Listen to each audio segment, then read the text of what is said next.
guys, welcome back. My name's Adam. This is Pastor Dustin. Guess what? We're back, and I have one question.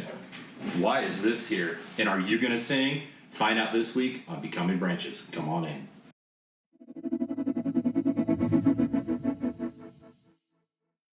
It's been a whole summer. We took a summer break. We're back. I'm excited. I'm so excited. Man, we're back. As you can tell, he's growing out facial hair again. If you guys remember last season, he made it for like 9 days. Yeah. And he's like, I can't do this. And it was around Thanksgiving. I remember you're doing it No Shave November, I believe. Yes. Right? And this is September, so are you going to let it go till November? I'm getting an early start. Then you can jump start No Shave November, and then you're like, oh, that looks so good. You're like, yeah, I just started totally, this yeah. like 3 days ago. Yeah, that's how I roll. I mean, yes, I do try to grow it out from time to time. Yeah. But this particular week was simply because I was not around a razor. Ooh. But that was really it. Okay. There is no other purpose behind the hair on my face. I love it. And I can't say... You're going to. You're going to grow it out. I think I'm going to grow my hair out a little bit. I'm going to grow my hair out at least over the winter. Maybe into spring, so that'll be fun again. And facial hair, I change it all the time. In fact, Sunday morning I walked in with a big old mustache. It was awesome. I shaved it because I didn't want to scare any children on the podcast. I saw Adam's mustache before I saw Adam through the door. I was like, is that a mustache out there? It's a huge caterpillar. Just sat on my lip. It was awesome. Catch me up on the summer. What'd you do over summer? Dude, so many things. In fact, just this last week has been so busy. Like I said, I haven't been at my house to shave my face because we've had men's retreat, which was awesome. My boys' birthday. We had Labor Day. Smoked some ribs. Smoked some chicken wings. It was awesome. Spent a lot of time in the pool. We went camping. Went to Great Wolf Lodge. Lots of awesome. That's a ton of stuff. But I am kind of tired. I bet. How about you? I'm still thinking about the ribs and smoked chicken. I kind of blocked out everything else. I went down to Gulf Shores, Alabama, and that's why this festive shirt's on me. We went during a hurricane, a tropical storm, which if any of you guys know anything about that, it's really fun. And I didn't realize the amount of rainfall you get in a tropical storm, because up here in Indiana, we'll get some bad storms, but this was crazy. We got like 4 inches of rain in an hour, and which I thought was great. I wanted to go out and play in the ocean, and for some reason they wouldn't let me. And I didn't know this, so if you guys are landlocked states, you guys might not know this either. So they have a flag system. Okay, so green flag is the beach is wide open and boring, and yellow flag, it's getting a little choppy. Red flag is like, hey, I really don't want you to go out there, but we can't stop you, but it's dangerous. And double red is you're going to get fined, and it can kill you. So, of course, double red, I'm like, let's do this. No one's looking, because I wanted to test the current. I wanted to see if I would drown. It's as bad as they say. No, but I got caught. Okay, so this is what happened. So these annoying lifeguard people are up and down the coastline on this little Polaris, and they think they're awesome or whatever. So and I'm being a good example to my kids, and I'm like, well, let's wait till they leave, and then we'll sneak in to try to see if this is real, because I wanted to know if this current, if this is all, if it's really dangerous or whatever. So the beach is really. You've been to Gulf Shores? Yes. Okay, so you know how long that beach is. Oh yeah. So the Polaris dipped out of sight, and I'm looking over, and we went with my in-laws, David and Linda, and Kayla went, and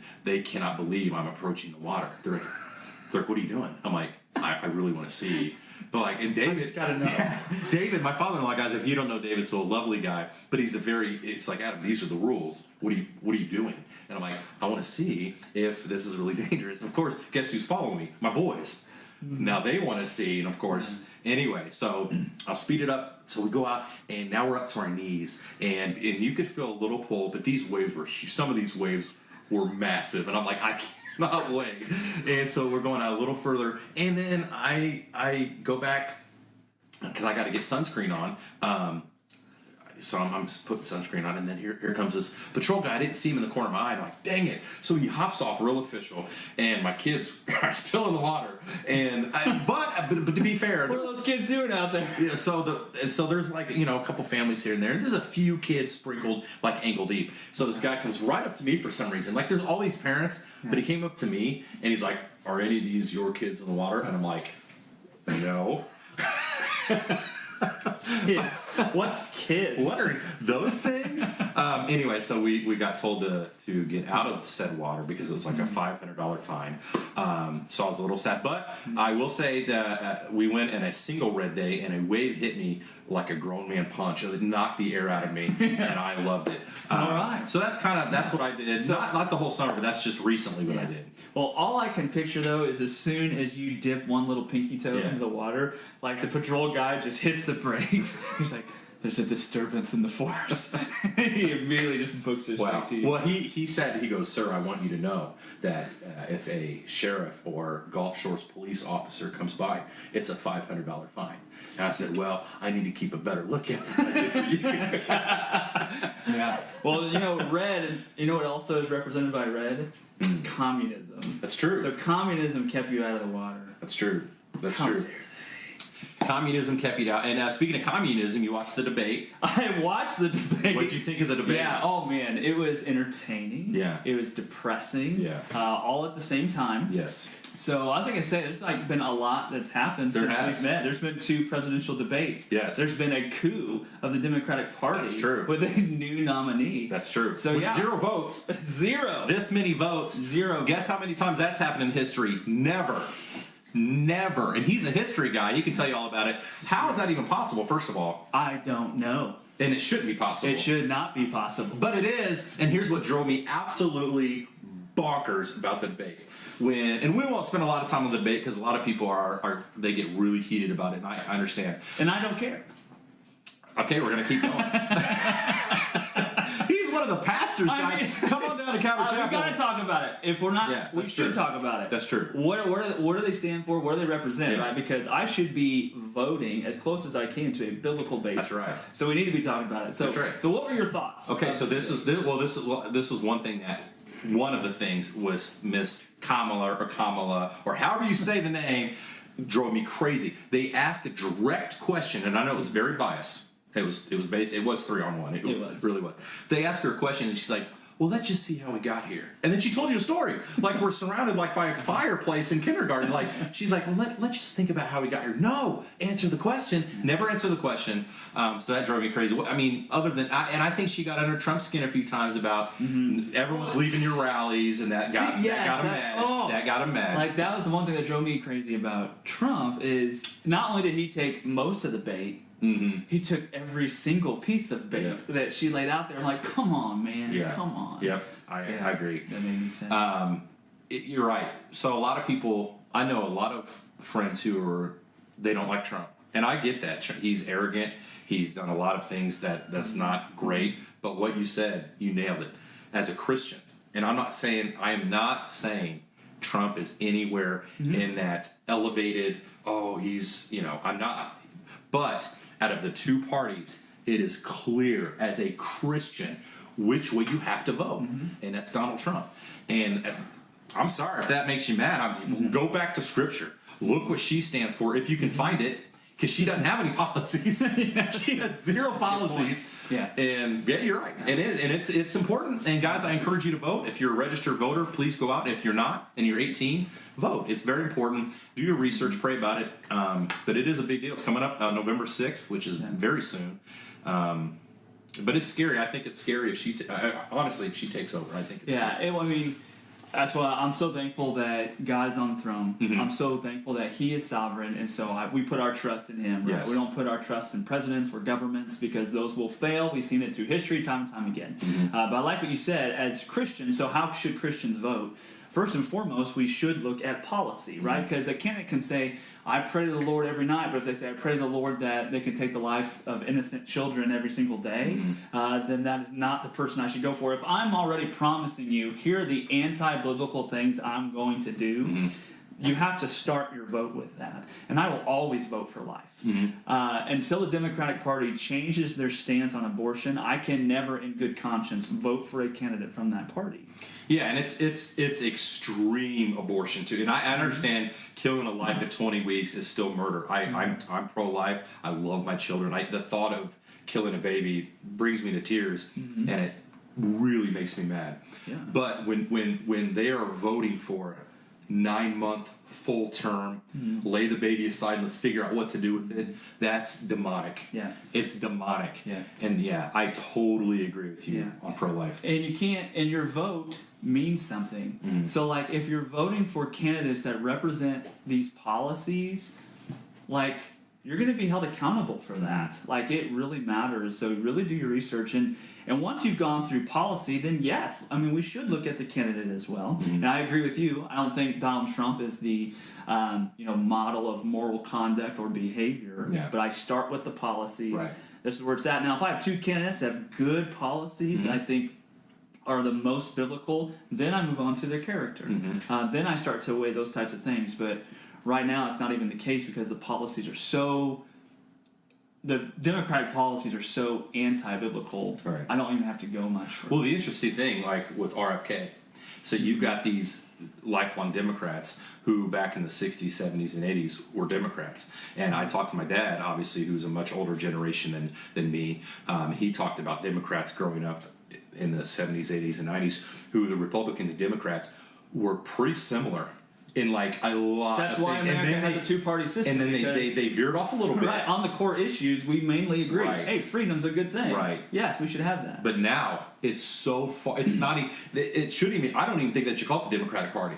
It's so liberal different. and extreme, and it's crazy. So, just pray about it and go with your conviction. But if you follow Christ, it's clear cut. Yeah. It just is. Yeah. What I want to know is how did you go through that whole talk about the debate and not impersonate Donald Trump at one time? Man, I'll tell you what, I did. But my son Levi, he's a great guy.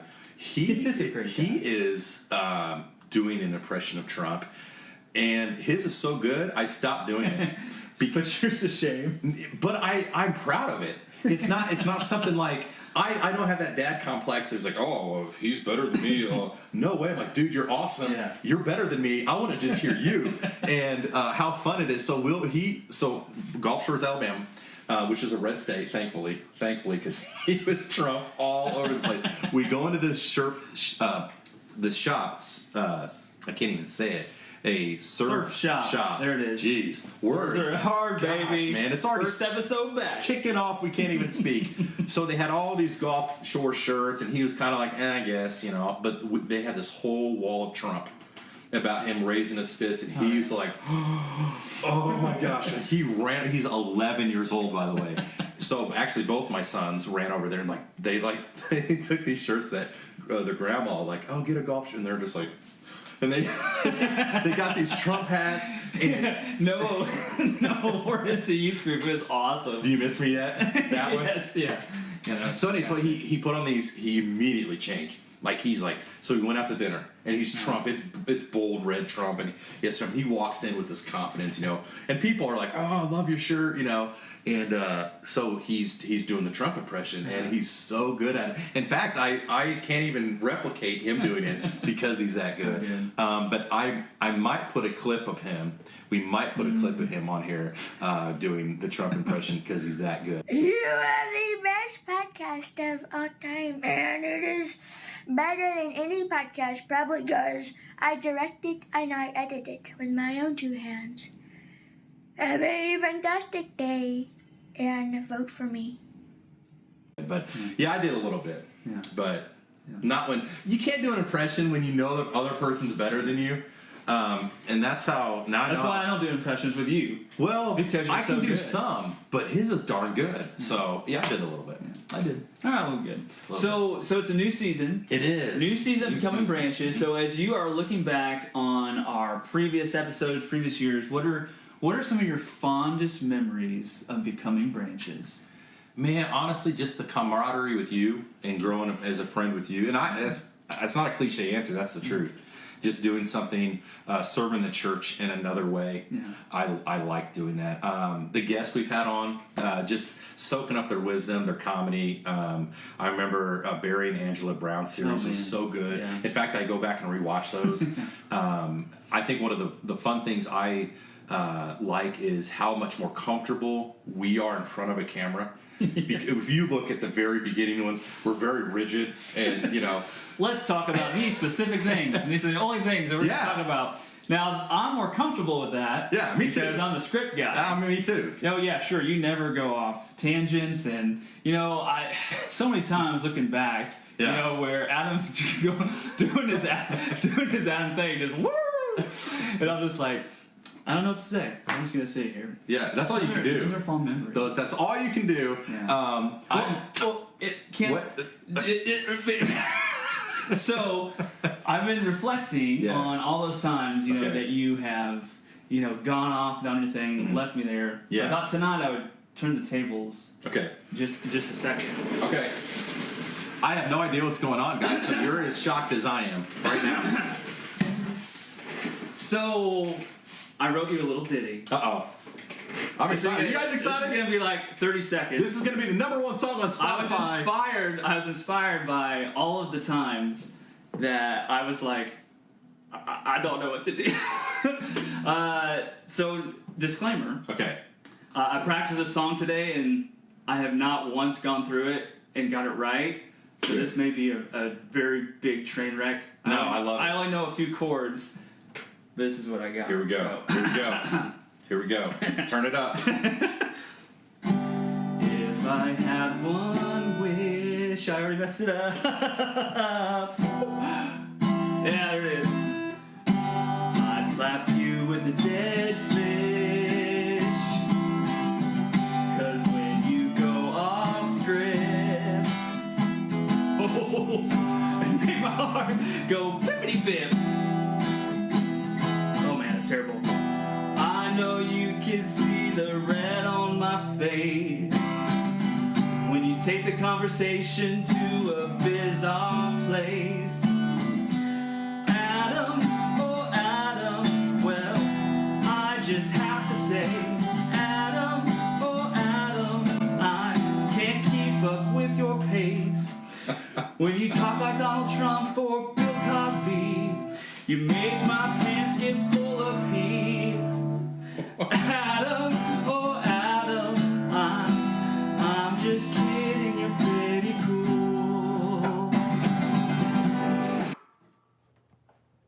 Okay. I don't know what's happening. I don't know what he's doing. I don't know what I'm doing. I don't know where I am or who you are.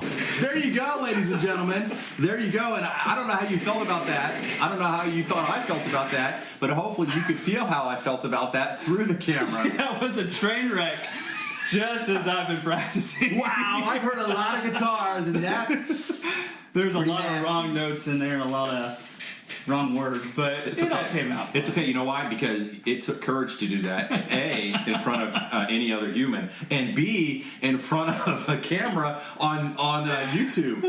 That took a lot. Yeah. Because the whole church is going to see this. Yes. And I'm so excited that it went so well. I liked it. Thank you. And every time I go off script, which I'm going to try to minimize it to every other episode. But I think what you did was you just kicked off the blooper reel. We can just edit that song out. That could probably be on the bloopers. No, we're not. We're not editing anything out. But guys, what we're going to do is we are going to pray over this season, if you want to call it season 2 or season 3. We never really, whatever you guys want to call it. But we're going to pray over it. We're going to pray over guests. We're going to pray over topics. And I really want God to move using this podcast. It's a great learning tool for me, how to expand, how to be a goofball. One of the things we're trying to do at Calvary, and I'm going to, we'll end this video because it's getting longer, but I want Pastor Dustin to talk about Streamside because it is exploding, kind of like that song's going to be at the Christmas season at the #1 charts. So, oh, it's so bad. So tell us. It was somewhat better earlier today. But it wasn't that bad. Were you singing it in your head though? Because it's always better. Well, and just like air guitar, fingers. Yeah, you can never mess up on air guitar. So real quick, he's going to tell you about Streamside because this is worth bragging about. All bragging goes to Jesus Christ. Amen. But go ahead. It's awesome. Our church here, we know, really, it's not. Really, the vision started with your wife. I mean, she had this idea for a micro school because when I came on staff here, we had a whole bunch of families here who homeschooled. Yeah. And they were getting together, and so, she actually has been pushing for this idea, and I was like, well, I'm just getting my feet wet, so just calm down for a second. But she kept bringing it up, That is a really great idea. And so we sat down and we talked with the moms and just said, hey, if we added some more structure, if we what would you want this to look like? So really, it all is created from the hearts and minds of homeschool moms and parents, and there were some dads in there too. And from that, kind of met their vision with just my experience and education. And we put this thing together. So we started with 12 students. Not quite 2 years ago. It'll be 2 years in November. We started with 12 students, and now we're at 100 students. And we have 6 families on the waiting list, so we're praying that God will provide the means by which we can continue to accept and enroll students. But God has provided the entire time. And it's a great opportunity to just plug kids into Jesus. And that's what we want to be about. We understand, we just talked about the debate and the things and the policies are out there. So we want our kids to be founded in God's Word. And so that's why Streamside exists. That's incredible. I mean, 12 to 100. So guys, if you have a prayer list, if you have a prayer journal, and sometimes you're like, I just don't know what to pray about, that should never be your answer. There's always something to pray for. Pray for Calvary. Pray for the leadership team. Pray over the podcast. Pray over the worship team. Pray over Streamside. Pray over the expansion. Pray for our country. Guys, there's so much to pray for. But I'm very excited about this new season, this new chapter, season 3. I don't know. It's been since 21? Yeah, sure. Sounds good. Why not? March of 21? I think so. I can go by my hair or facial hair because it's kind of like the moon schedule. Adam's waxing. Yeah, he's waning. Anyway, guys, thank you so much for joining us with the Catch Up, the Hangout. What did we do over the summer episode of this week of Becoming Branches? See you next time.